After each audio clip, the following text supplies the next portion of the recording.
Settle in for the incredible story of Nathan Ellison, the man who vanished on the most important morning of his career, only to return when no one expected him. Have you ever realized someone was taking advantage of your hard work? Tell us your story in the comments. We'd love to hear it. He stood outside the boardroom in a crimson suit while, behind the glass, the people who had stolen his work were already burying his name. They accused him of sabotage, called him unstable, and swore he had destroyed a $70 million merger out of spite. But what no one knew was that every desperate phone call, every locked file, and every collapsing lie had been set in motion long before that morning. After waking up with a second chance at life, Nathan Ellison refused to become their sacrifice again.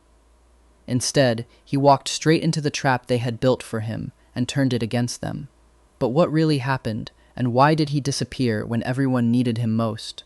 If this story stayed with you, we'd love to know which moment hit you the hardest. Share your thoughts in the comments because your perspective might resonate with someone else.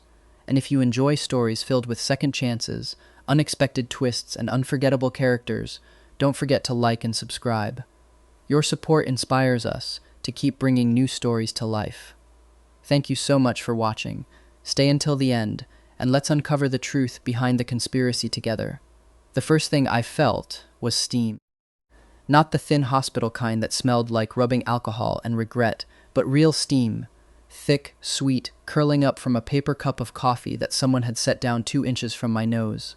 "You look like you saw a ghost," said the voice attached to the coffee.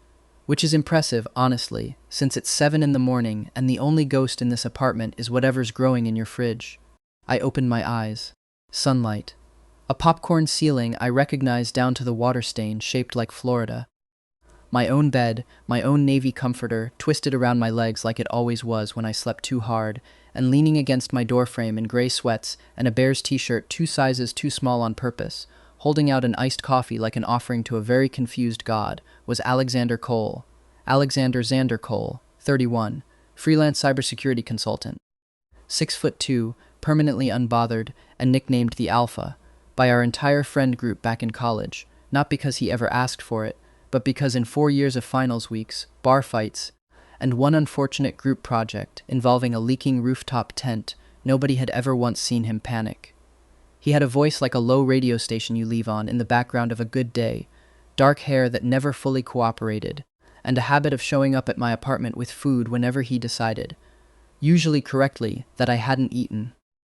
He also had a key to my apartment that I was fairly sure I had never actually given him.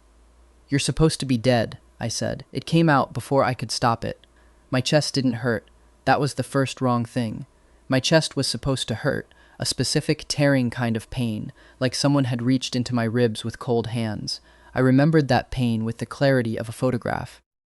I remembered the ceiling tiles of a hospital room, the beeping, the smell of bleach, and a woman named Diane from HR standing at the foot of my bed with a manila folder, telling me the company couldn't assume liability for my stress management issues while an IV dripped into my arm.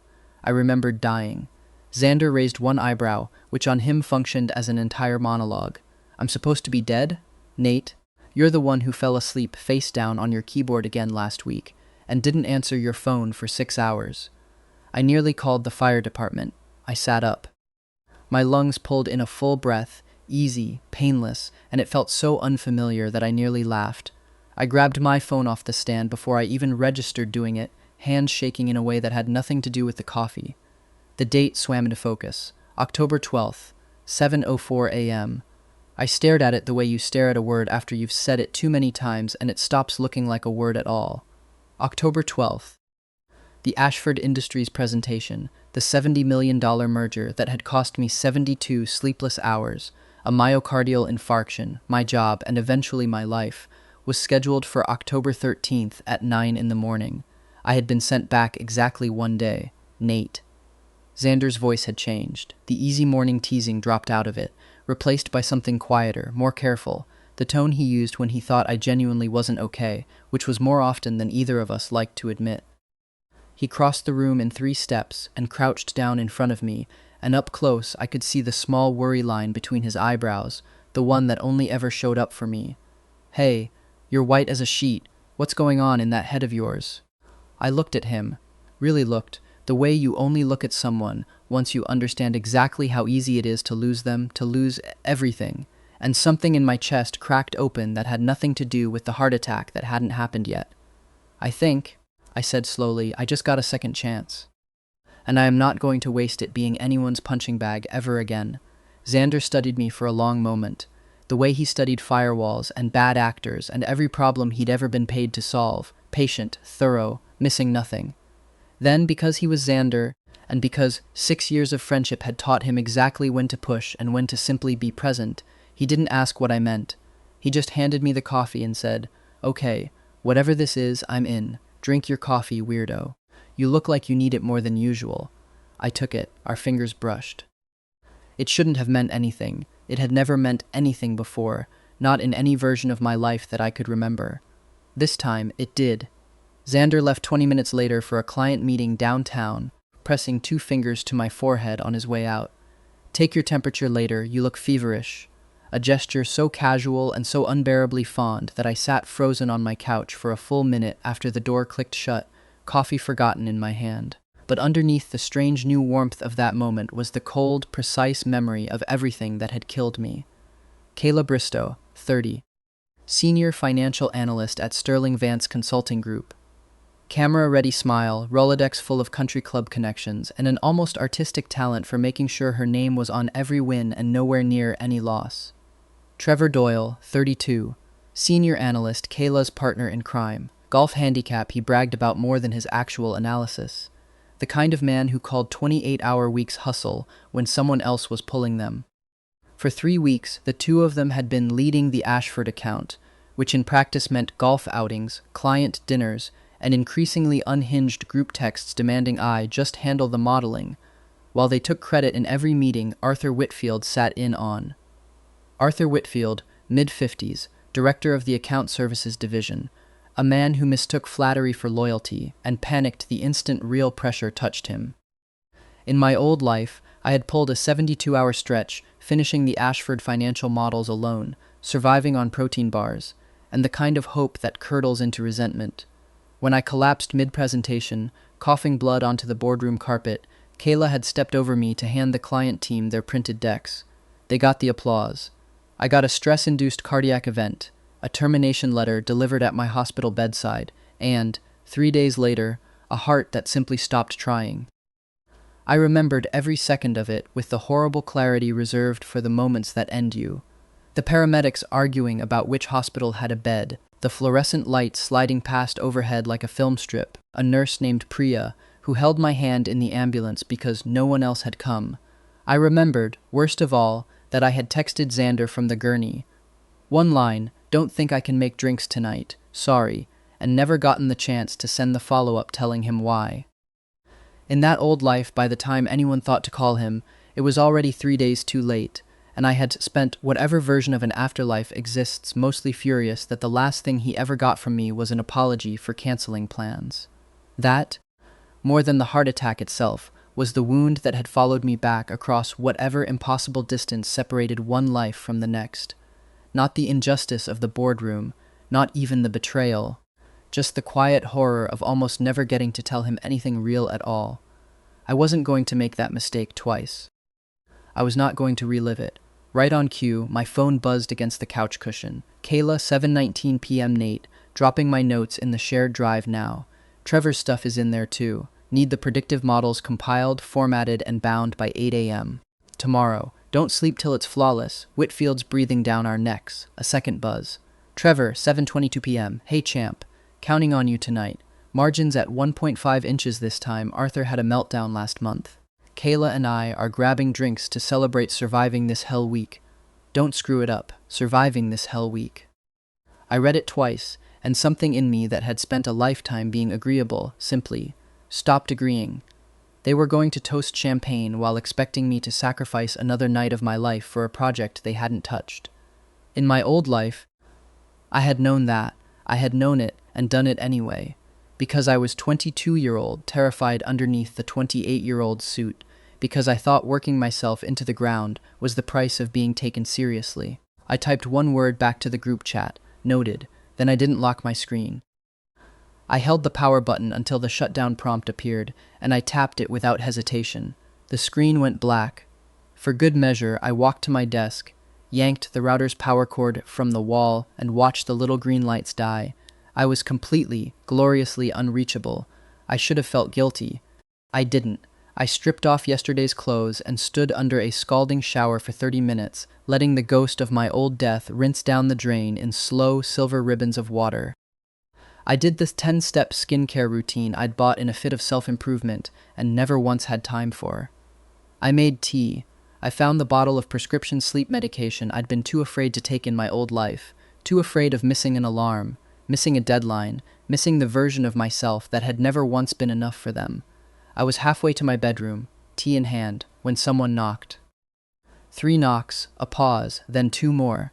Xander's knock, the one he'd used since sophomore year of college, back when we shared a wall in the dorms, and he used it to warn me before barging in on whatever disaster I was in the middle of.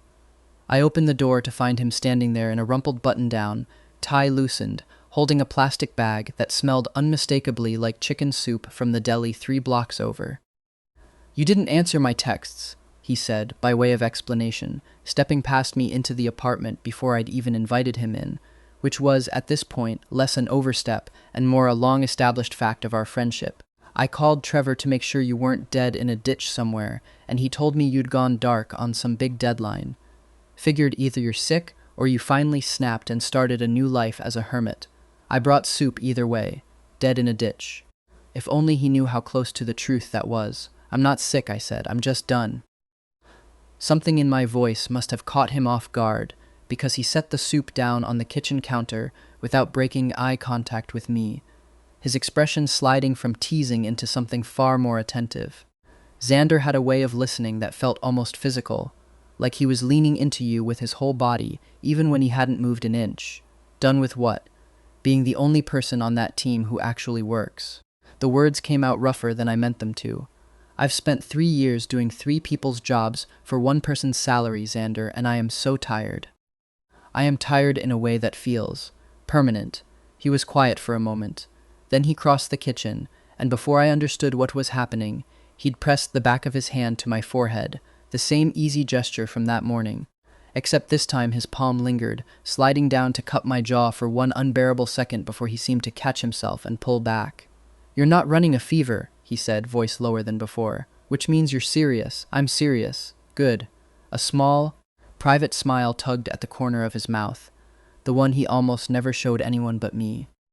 "Because I've been telling you for a year that job is bleeding you dry, and you kept insisting you were fine. I hate that word, by the way. You should retire it."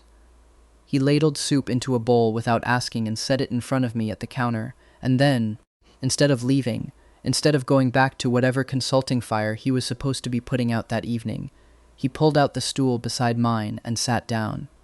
"You're staying?" I asked. "You turned your phone off in the middle of a work crisis for the first time in 6 years of me knowing you," he said. "I'm not missing this historic event. There's no event. I'm eating soup. You're eating soup defiantly. It's a whole new genre of Nate. I want front row seats." I threw a dish towel at him. He caught it one-handed without even looking, which was infuriatingly on brand. We ate in comfortable quiet, shoulders nearly touching, the kitchen lit gold by the setting October sun through the window. At some point his knee bumped mine under the counter, and neither of us moved away. At some point I noticed the particular careful way he was watching me, not checking on me the way you'd check on a sick friend, but looking at me the way you look at something you're afraid to want to openly. I noticed, and for the first time, I let myself wonder if I was imagining it, or if 6 years of easy friendship had been quietly, patiently waiting for me to notice something I'd been too exhausted, too underslept, too busy dying by inches to ever see.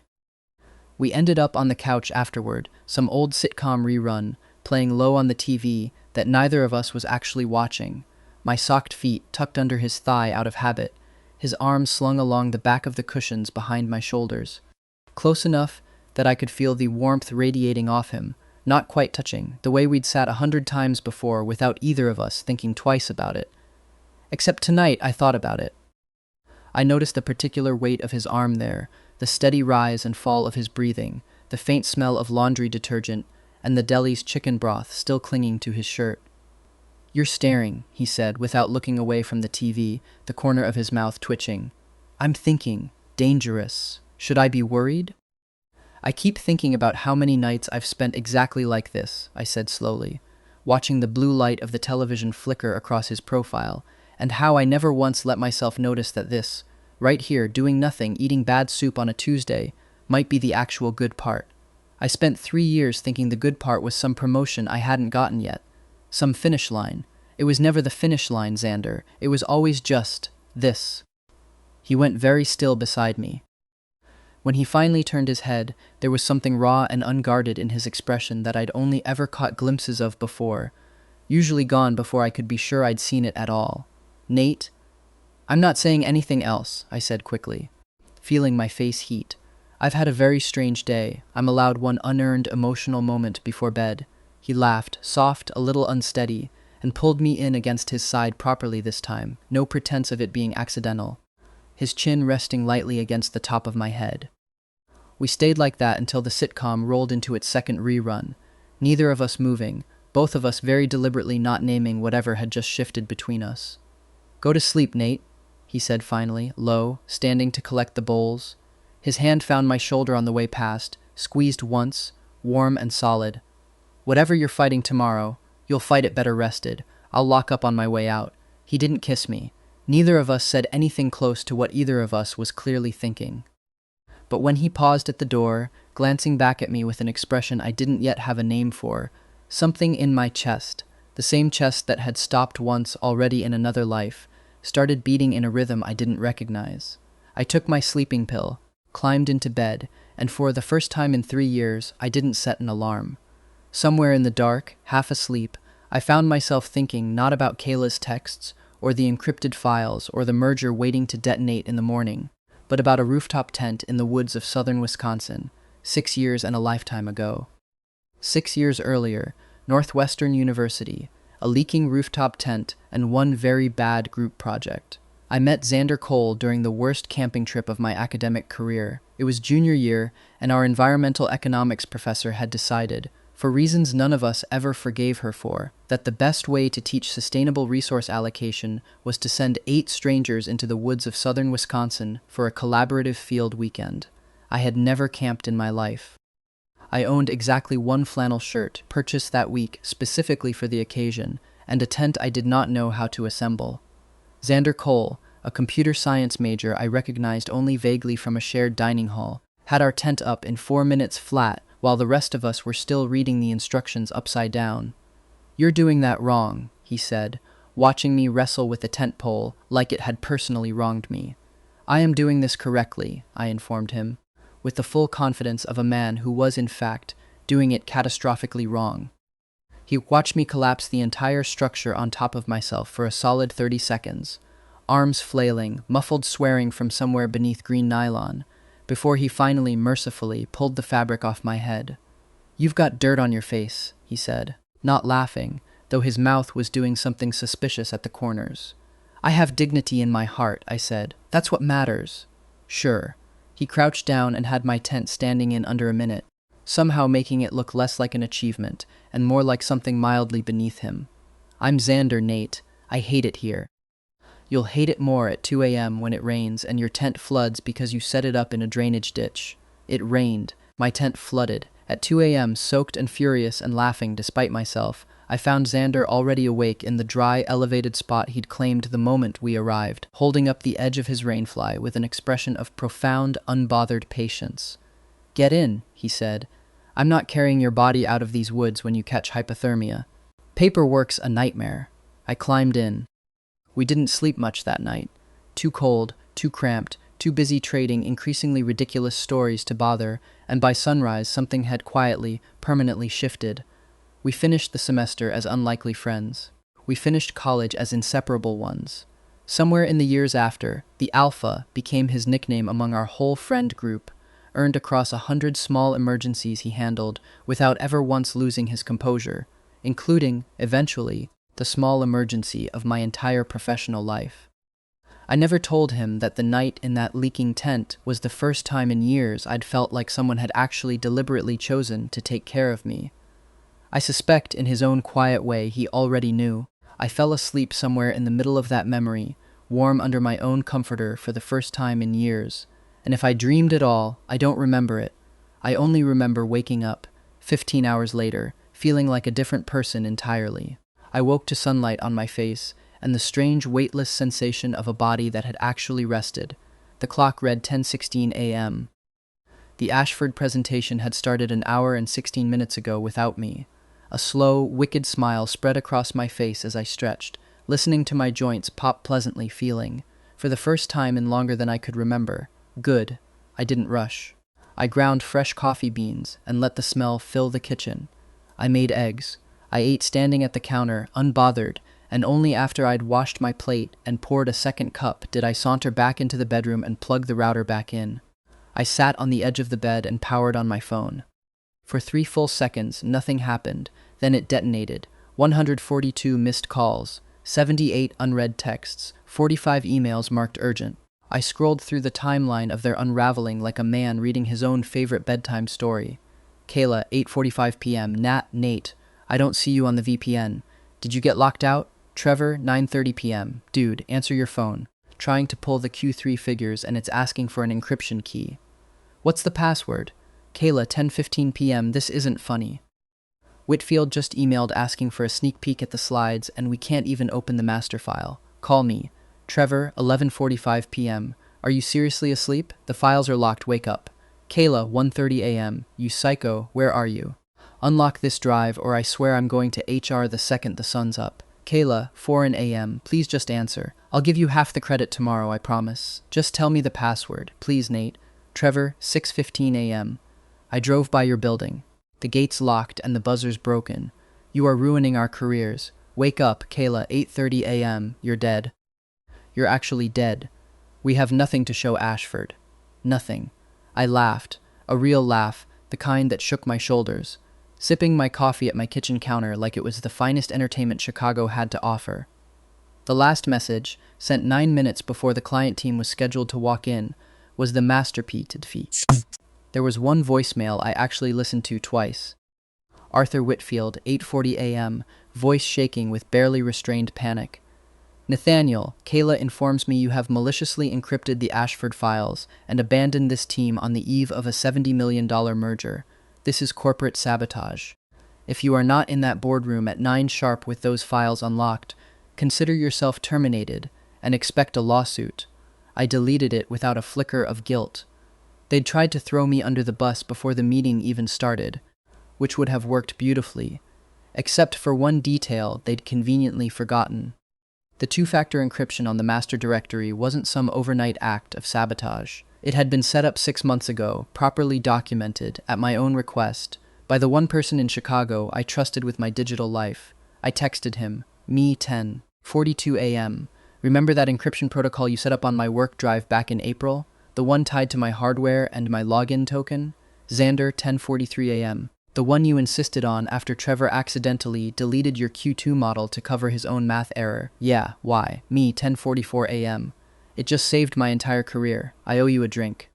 Possibly several drinks. Possibly my firstborn child.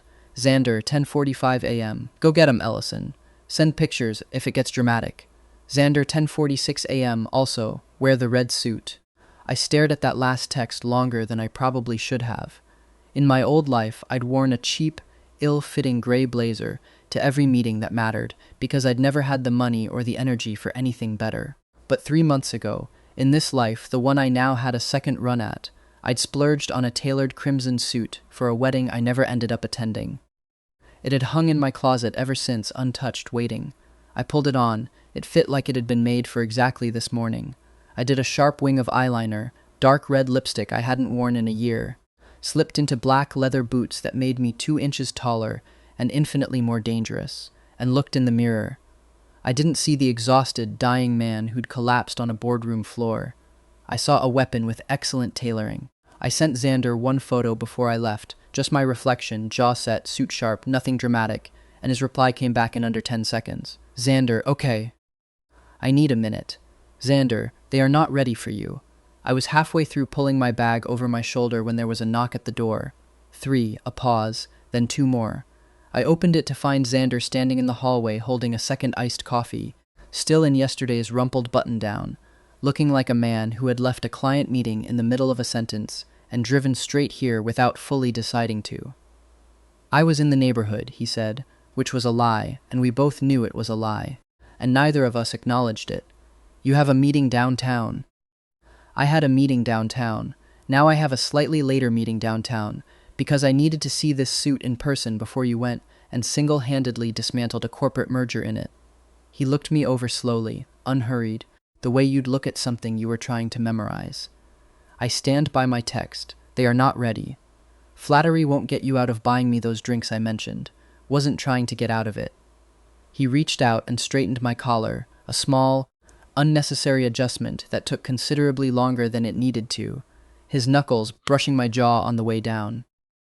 "Just wanted to tell you, before you walk in there, whatever happens today, you already won the second you stopped letting them use you. Everything after that is just paperwork that's disgustingly sincere for 11:45 in the morning. Don't get used to it," he said, but he was smiling, and he pressed the coffee into my free hand and didn't let go of it right away, his thumb grazing mine for one long second before he finally stepped back into the hallway. "Go, destroy them beautifully. Send pictures." I grinned the whole drive downtown. The drive to the Sterling Vance building on Wacker Drive took 18 minutes. I didn't rush. I rolled the windows down and let the lake breeze in, watching the Chicago skyline catch the morning light, Willis Tower gleaming to my left, the river a ribbon of green-gray glass below the bridges. By my calculation, Kayla and Trevor had been alone with Walter Ashford's entire executive team for close to 2 hours by now. Ashford himself was famously impatient. The bloodbath, I suspected, was already well underway. Martha, the building's longtime receptionist, 60-something, kind-eyed, and generally the only person in the entire firm who remembered everyone's coffee order.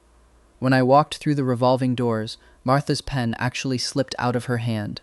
"Nathaniel?" she gasped, eyes wide, like she was looking at a man risen from the dead, which in a very literal sense she was.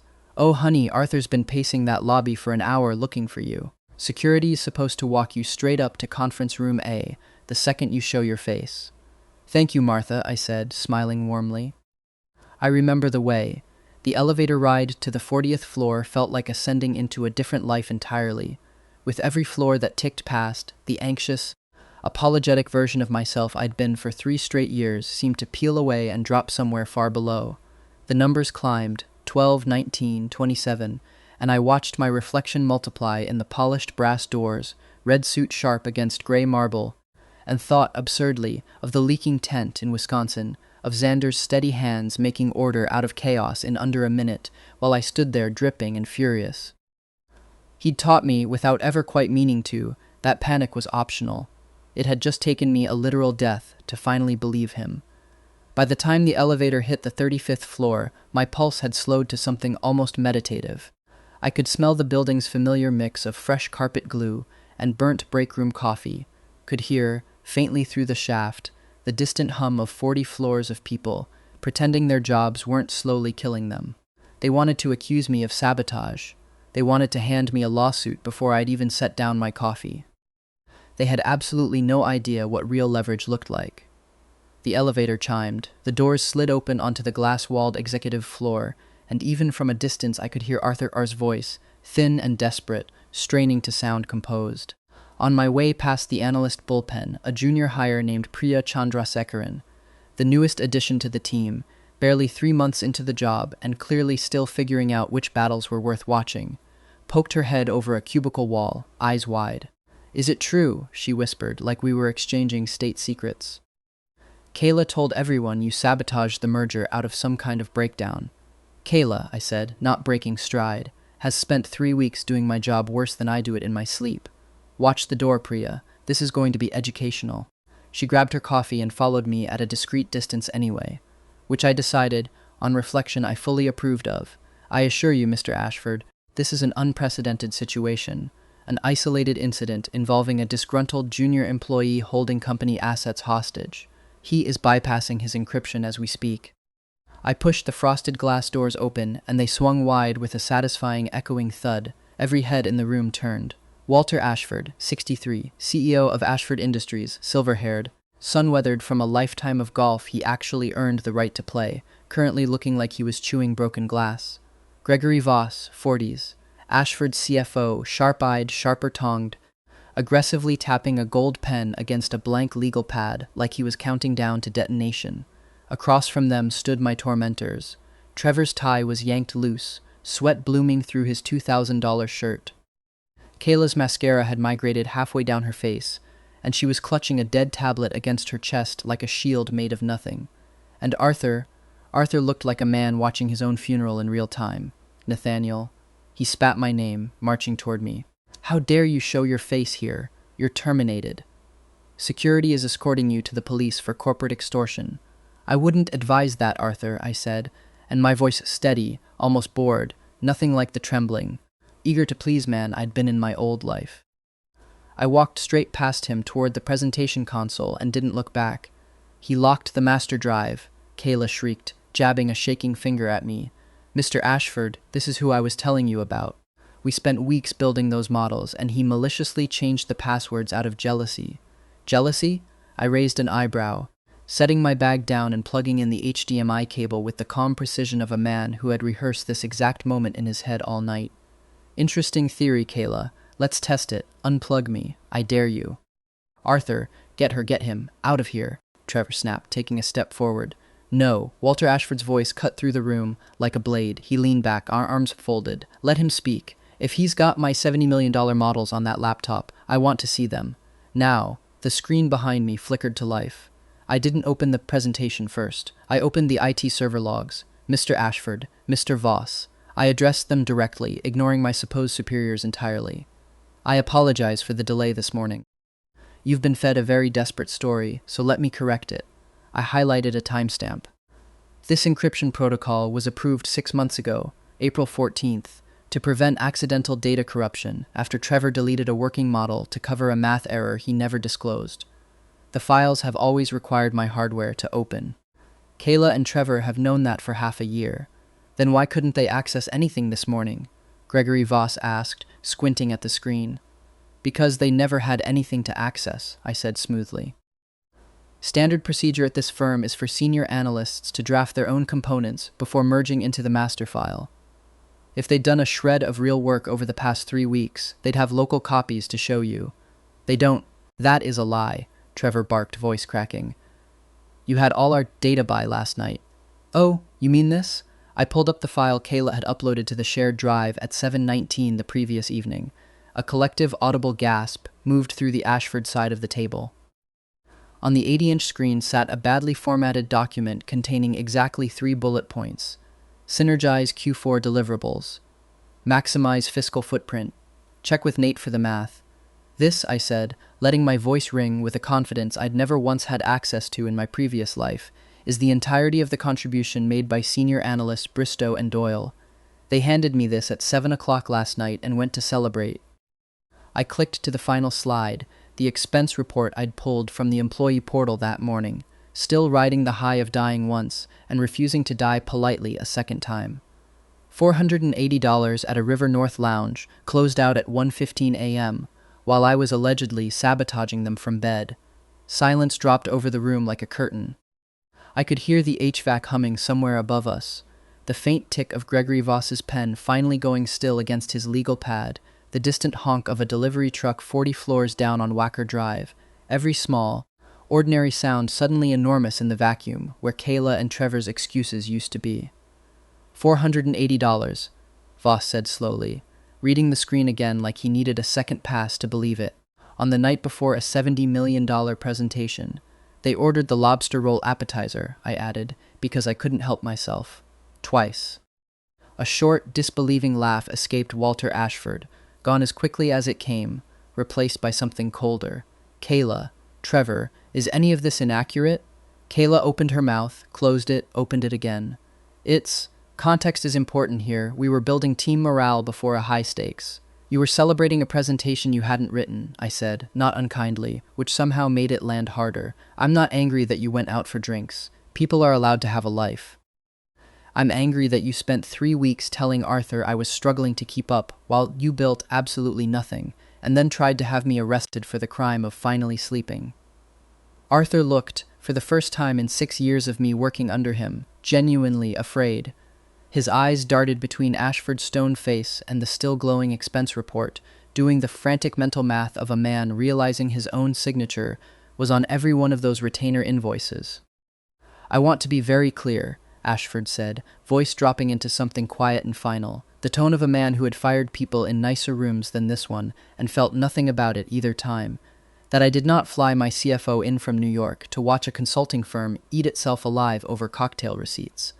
But I have to say, Nathaniel, this is without question the most entertaining Tuesday I've had in about a decade." Kayla let out a strangled, disbelieving laugh, the kind that comes right before tears. "Mr. Ashford, please. Nate is exaggerating. We absolutely contributed to those models. He's just what?" Ashford asked, mild as anything, which was somehow worse than if he'd shouted. "Competent? Prepared? The only person in this room who can answer a direct question without stalling?" Kayla didn't have an answer for that. Neither, notably, did Trevor, who had gone very quiet and very pale, staring at the expense report on the screen like it might still, through sheer force of will, unhappen. "Arthur," Walter Ashford said, voice gone dangerously quiet, "you assured me your top senior talent was handling this merger. You are billing me premium retainer rates for their hours. Are you telling me a junior analyst has been doing your team's job while you charge me for their bar tabs?" "Walter, I had no idea," Arthur stammered. "Clearly you manage nothing," Gregory Voss said flatly, capping his pen. "This is a circus," Ashford said, half rising. "We're leaving, wait." The word left my mouth before I'd fully decided to say it, but I meant it with every cell in my body. In my old life, I would have begged them to stay for the company's sake, for a paycheck I'd already died trying to earn. Not anymore. "Mr. Ashford, Mr. Voss, before you go, I'd like 5 minutes."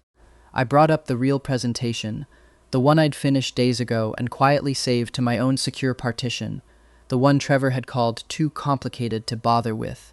The screen shifted from the damning expense report to a meticulously built, 60-slide model, stress-tested against 3 separate macroeconomic scenarios. "I've spent the last 3 weeks doing the work of 3 people," I said, advancing to the first slide. "A tax mitigation strategy that would save Ashford Industries roughly $4.2 million in year 1 alone. I ran the Monte Carlo simulations you requested. I restructured the debt covenants. The margins are exactly 1.5 inches, and every number in this deck is flawless." Ashford paused halfway out of his chair, then lowered himself back down slowly, eyes fixed on the screen.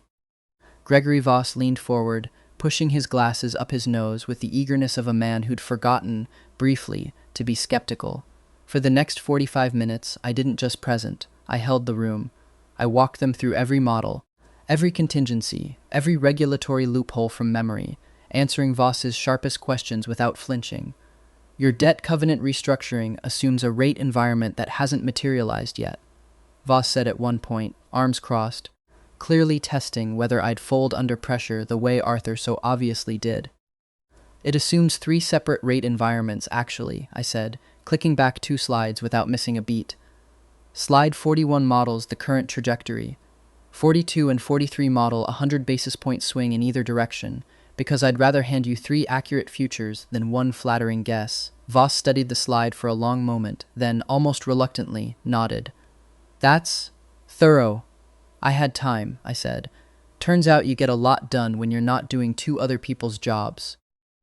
Ashford actually laughed at that one, a short, surprised bark of a sound, quickly smoothed back into his usual composure, though the corner of his mouth stayed curved for the rest of the meeting. I didn't need Trevor's golf course charm or Kayla's manufactured warmth. I had raw, undeniable competence, powered by the singular clarity of a man who had already died once for these people and had absolutely nothing left to lose by telling the truth. Near the end of the deck, the glass doors opened quietly. I didn't stop talking, but I registered from the corner of my eye a familiar figure step into the back of the room in a sharp charcoal suit, hands in his pockets, watching me with an expression of such open, unguarded pride that my voice nearly caught mid-sentence. Xander had said he'd take the drinks. He hadn't mentioned he'd also drive downtown. Badge into the building as an outside consultant Ashford's security team had cleared for an unrelated systems audit weeks earlier, and quietly slip into the back of the most important meeting of my life just to watch me win it. I finished the final slide. The room was silent for a long moment. Then Walter Ashford turned to Arthur. "The work is brilliant," he said flatly. "I won't sign $70 million with an agency that lets its actual talent nearly work itself into the ground while parasites collect the credit." "Mr. Ashford, I assure you swift action. I'm not finished." Ashford raised a hand, then looked directly at me, a flicker of real respect in his cold eyes. "I'll sign today. On one condition. Nathaniel is promoted to senior director, with sole ownership of the Ashford account." He pointed, rigid, at Kayla and Trevor, "and those two are fired before I leave this room." Kayla burst into loud, ugly sobs. "You can't do this, Arthur. I've been here 5 years, my uncle plays golf with." "Security," Arthur barked, slamming a hand on the table, already recalculating which way the wind was blowing. "Get Diane from HR up here now." Diane Kruger, HR generalist, mid-30s, perpetually holding a folder full of someone else's bad news. Trevor stepped toward me, fists clenched, face twisted into something ugly. "You did this. You planned all of it." "I didn't plan anything, Trevor," I said, folding my arms across my crimson suit. "I just turned off my phone and took a nap. You ruined yourselves. I just refused to die for you this time." He didn't understand what I meant. It didn't matter. 2 security guards arrived flanking a very confused Diane, and Kayla and Trevor were escorted out mid-sub, mid-curse, past a doorway where Xander stood quietly to one side, watching them go with an expression of such deep, unhurried satisfaction that it should have felt petty. It felt like justice instead. Once the doors closed, Arthur turned to me with a smile so tight it looked physically painful. "Well, Nathaniel, congratulations are in order, Senior Director. We'll get your salary adjusted." "Yes, we will," I said, holding his gaze without blinking. "Triple my current rate, reflecting the severance you just saved by firing them for cause. A signing bonus for securing the Ashford merger. And Trevor's corner office cleaned and sanitized by 3 o'clock. I'd like the walls repainted, actually. His cologne has permanently offended that room." Arthur opened his mouth to argue. A sharp, pointed cough from Walter Ashford snapped it shut instantly. "Of course," Arthur choked out. "I'll have Diane draft the new contract." Diane Kruger lingered by the door after escorting Kayla and Trevor out, cardboard boxes tucked under each arm, looking at me with the dazed expression of a woman who had walked into the wrong meeting entirely. "I was told to bring boxes for a disgruntled junior employee," she said slowly. Do you still need these, or—" "Keep them," I said. "Trevor's office needs repainting anyway. Feel free to donate his golf trophies to a thrift store on your way out. Somebody deserves them more than he does." Diane blinked. Then, very slowly, a smile spread across her face. The first genuine one I'd ever seen from HR in 3 years of employment. "I've been waiting 5 years to fire that man," she admitted. "Best Tuesday of my career." Out in the bullpen, I caught sight of Priya standing on a chair to see over the crowd of analysts who'd gathered by the glass wall, coffee forgotten in her hand, watching the whole spectacle unfold like the finale of a show she hadn't known she was invested in. When our eyes met, she gave me a slow, solemn thumbs up, the kind you'd give a soldier returning from war, and mouthed something that looked suspiciously like "teach me your ways." I decided, then and there, that she was getting the first promotion I handed out as senior director. Good. I closed my laptop, sliding it into my bag, and felt a lightness in my chest that had nothing to do with relief, and everything to do with the total blessed absence of the crushing weight that had once, quite literally, killed me. I walked out of that boardroom with the click of my boots ringing down the hallway like a victory march, and Xander fell into step beside me before I'd even reached the elevator, hands still in his pockets, trying, and failing, to hide the grin threatening to break across his whole face. "You," he said, "are unbelievable. I had a good teacher in the encryption department." "I mean it, Nate." He stopped walking, turning to face me fully in the empty hallway, sunlight pouring gold through the floor-to-ceiling windows behind him, and something in his voice shifted from teasing into something so much more sincere it made my breath catch. "I've watched you run yourself into the ground for that company for 3 years. Watching you walk into that room today and take every single thing back that they stole from you, that was the best thing I've seen in my entire life." "Xander." "Let me finish. I've been rehearsing this since Wisconsin, practically." He huffed a short laugh at himself, dragging a hand back through his hair, and for the first time since I'd known him, the unshakable alpha of our old friend group looked genuinely, visibly nervous, shoulders tight, eyes darting away and back like he needed somewhere safe to land them. "I've been in love with you for a year," he said, before I could finish, like the words had simply been sitting behind his teeth, waiting for the right amount of pressure to knock them loose. Maybe longer. I told myself I'd wait for the right time, and then I watched you almost work yourself into a hospital bed, and I thought, there might not be a right time, there might just be now, so, now, I'm in love with you. I have been for a while. I'd like to stop pretending the soup was just soup. The elevator dinged open behind us, empty, waiting. Neither of us moved. "The soup," I said, my voice not quite steady, "was excellent soup. Nate." "I think," I said, closing the distance between us, close enough now to see the flecks of gold in his dark eyes, close enough to feel the warmth radiating off him like sunlight through glass. "I might have been dying to hear you say that for longer than I let myself admit. Maybe longer than a year. Maybe longer than I've had the guts to notice."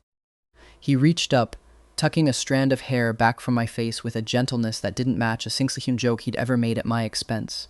And when he finally kissed me, slow, certain, tasting faintly of the coffee he'd handed me that impossible morning, the whole 40th floor could have collapsed around us, and I don't think either of us would have noticed.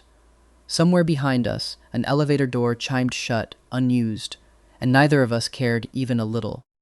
We ended up at a dive bar on Damen Avenue that neither of us would have been caught dead in during my old life, sticky floors, a jukebox that only seemed to play songs from 3 specific decades, and a bartender who called everyone chief regardless of gender. It felt gloriously, like the opposite of every polished glass-walled room I'd nearly died in. "To corporate sabotage," Xander said, raising his glass, "and to the worst soup delivery service in Chicago finally getting the guy." "To the worst soup delivery service," I agreed, clinking my glass against his, developing excellent timing. He'd changed out of his charcoal suit into a t-shirt he must have kept in his car for exactly this kind of emergency, sleeves pushed up, tie long gone, looking more like the boy who'd fixed my tent in the rain than the composed consultant who'd walked into that boardroom hours earlier. I still had lipstick smudged faintly at the corner of my mouth from an earlier, considerably less professional kiss in the parking garage stairwell, and every time he looked at it, something warm and unguarded crossed his face before he caught himself and looked away, grinning. "So," he said, turning his glass slowly on the bar top, "since we're apparently doing this now, dating presumably, unless that kiss in the stairwell was a uniquely aggressive form of friendship." "It was not friendship. Since we're doing this now, I have questions. Important ones. Foundational to our future happiness. Go ahead. Deep dish or thin crust?" "Thin crust, obviously, we're not animals." "Wrong answer. This relationship is over," he said, deadpan, and I laughed so hard I nearly knocked over my drink, and he caught the glass before it tipped without even glancing at it, the same easy, unbothered competence he'd had in that leaking tent 6 years ago, and something in my chest went soft and certain in a way I hadn't let myself feel in longer than I could remember. "You've been in love with me for a year," I said, once I'd recovered, turning the earlier conversation over slowly, still a little disbelieving of it. "And the first thing you say to me as my, whatever you are now, is a pizza opinion. I'm establishing priorities. Dating me comes with a syllabus, Nate. I need you to know what you signed up for." He reached over and tucked a strand of hair behind my ear, the gesture so casual and so entirely unlike anything he'd have dared in our friendship an hour earlier that I felt it land somewhere just beneath my ribs. Also, I panicked. In my defense, I've been rehearsing that confession speech for 11 months, and the pizza part was not originally in it. What was originally in it? Something about how I've never once, in 6 years, seen you fight for yourself the way you fought for other people, and how watching you finally do it today was the single most attractive thing I've ever witnessed, professionally or otherwise. He said it lightly, like a joke he was only half committing to, but his eyes didn't match the tone at all. I cut it for time, and because I got nervous. And because, again, pizza is genuinely important to me, I leaned across the sticky bar top and kissed him, soft, unhurried, tasting like cheap beer and something that felt suspiciously like the rest of my life. And when we broke apart, the bartender, unbothered, simply refilled both our glasses without comment, like this was the most ordinary thing to happen in that bar all week. Maybe for once, it was exactly that ordinary. Maybe that was the whole point. We stayed until the jukebox looped back around to a song we'd both silently agreed, without ever saying so, was now inexplicably ours, and walked out into the cool October night with our hands loosely linked, not saying much, because for the first time in longer than I could remember, there wasn't anything urgent left to say. My chest didn't ache. My phone stayed in my pocket, silent, ignored, entirely unnecessary. Somewhere behind us, the city kept doing what Chicago always did. Humming, glittering, indifferent to the small, enormous thing that had just quietly rearranged the rest of my life. And I found, walking beside Xander down a sidewalk slick with the last of the evening rain, that I didn't mind being unremarkable to the rest of the world at all. I only minded being unremarkable to him, and that, as of tonight, was no longer a risk I had to live with. I didn't know, walking out of the Sterling Vance building that evening with Xander's hand laced through mine, what the rest of this second life had in store for me. But standing on the sidewalk on Wacker Drive, watching the sun drop gold and orange behind the river, one thing was absolutely certain. I was never working an unpaid hour of overtime again, and I was never going to let this particular kind of happiness slip past me twice. Sometimes the best revenge isn't fighting the people who hurt you. It's simply refusing to die for them, and finding, in the space you make by choosing yourself, the one person who is quietly waiting to love you the whole time. 2 years later, Nathaniel Cole Ellison, Xander announced from the kitchen, in the exact tone of voice he used when he was about to lose an argument and knew it. Why is there a spreadsheet taped to our refrigerator? It's a chore chart, I called back from the couch, not looking up from my book. We're married now. Married people have chore charts. I read an article. Sunday mornings in our apartment had a particular texture to them, the smell of whatever Xander was attempting in the kitchen. Today, from the sound of the smoke detector's opening remarks, something ambitious involving eggs, the low murmur of a podcast he wasn't really listening to, the specific golden slant of light through our east-facing windows that meant it was still early enough to justify staying in pajamas until noon.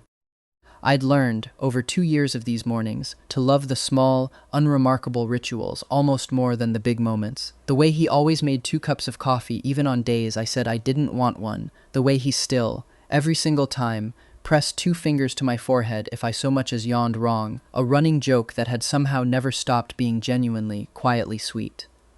You read a meme, Nate. I watched you read it. You laughed for 4 straight minutes and then you printed it out.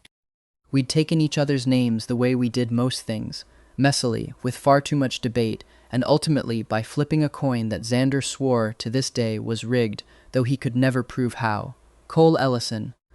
It looked good on the mailbox of the 2-bedroom walk-up we'd bought in Logan Square, close enough to the park that we could hear the dog owners arguing about leash laws on Sunday mornings, close enough to the train that Xander complained about the noise exactly twice a week like clockwork, entirely on schedule, like his own kind of chore chart. He appeared in the living room doorway, dish towel slung over one shoulder, wearing the ridiculous kiss the consultant apron my old firm's admin team had gotten him as a wedding gift after 3 years of him showing up to every office party uninvited but universally beloved. He held up the offending spreadsheet like evidence in a trial. According to this, he said, I am responsible for emotional labor, reassuring Nate his job is safe every single day of the week. That's not a chore. That's a marriage. It's preventative maintenance, I said. You're very good at it. 5 stars. Would recommend. He settled beside me, and I told him, again, for probably the 40th time in 2 years, because he never once got tired of hearing it, about running into Kayla Bristow at a farmer's market in Wicker Park the previous spring, both of us reaching for the same bundle of heirloom tomatoes, and the sheer, satisfying horror on her face when she recognized me. She'd landed, eventually, at a smaller firm downtown, and had apparently made it her personal mission to tell anyone who'd listen that she'd left Sterling Vance on her own terms. Xander had been standing 3 feet away holding a bag of kale, and had simply raised his coffee cup toward her in a small, silent toast that somehow communicated an entire boardroom's worth of consequences in one gesture. She'd left without her tomatoes. I still think about her face, Xander said now, grinning into the couch cushion. I think about it more than is probably healthy. You brought home the wrong kale that day. You were too busy being smug. Worth it, he said. Some things are worth bad kale. He crossed the room, dropped onto the couch beside me, and pulled my legs into his lap without asking, which, 2 years into whatever this was, he'd stopped needing to do. I let my book fall shut against my chest. Life, it turned out, hadn't magically become simple just because I'd stood up for myself in a boardroom once. I still worked long hours some weeks. Running the division, Walter Ashford had personally insisted stay under my name, even after he expanded his account tenfold. Xander still disappeared for days at a stretch, chasing down some client's compromised server, coming home smelling like airport coffee and bad decisions. We still argued about grocery lists, about whose turn it was to deal with the downstairs neighbor's inexplicable saxophone hobby, about the correct way to load a dishwasher, a debate now 2 years and counting with no resolution in sight, but nobody stepped over me anymore. Nobody handed me a manila folder at the foot of a hospital bed. When I worked too late, there was a hand on my shoulder at 10 p.m., sharp, gentle, but immovable, saying, "That's enough for tonight, come to bed," and I listened every time, because I had already learned once, in the cruelest way possible, exactly what happened when I didn't. "Hey," Xander said, tracing an absent, idle pattern along my ankle, voice dropping into the low, unguarded register he only ever used when it was just the two of us, and the whole apartment smelled like whatever he'd half-burned trying to cook. "You ever think about how weird it is that I basically fell in love with you over a broken encryption key and some really mediocre deli soup?" The soup was excellent. The soup was fine, Nate. It was fine soup. He grinned, and it still did something unfair to my chest, even after all this time, even after 2 years of waking up to that exact grin every single morning. I just mean, of all the ways 2 idiots could have ended up married with a chore chart taped to the fridge, that's a pretty ridiculous origin story. "I died once and got sent back a single day to fix my entire life," I said, "and somehow the part that changed everything wasn't the boardroom. It was you showing up with soup because you were worried about me. So I don't think ridiculous is the word. I think it's just ours." He didn't say anything clever back. For once, the alpha of our old college friend group, the man who never once let anyone see him rattled, simply leaned down and kissed me, soft, unhurried, tasting like the coffee he'd started every single morning of our life together with, ever since that first impossible day. "Speaking of ridiculous origin stories," he murmured against my temple, "your mother still tells everyone at church that we met because I rescued you from a flood." "You did rescue me from a flood." "There was actual standing water in that tent, Xander. It was a puddle, it was a flood, and I have never once corrected her because it makes an excellent story, and frankly you should be grateful I've let you be the hero of it for 6 years running." He laughed, the real one, the one that still made something in my chest go warm and unguarded even now, and pulled me closer, tucking my head under his chin the way he'd done at our wedding 18 months ago, right before the toasts, when he'd whispered, "Don't cry yet. I'm not done talking into my hair," and then immediately made me cry anyway with a speech about leaking tents and encrypted files and every small, unglamorous way a person can learn to love someone by simply refusing to leave. Our best man, Trevor's replacement in every sense of the word, an old college friend named Marcus, who'd flown in from Seattle, had toasted us with the line, "To Nate and Xander, proof that the quickest way to a man's heart is apparently corporate espionage and mediocre deli soup," and the entire reception hall had dissolved into laughter loud enough to rattle the string lights strung across my parents' backyard in Oak Park.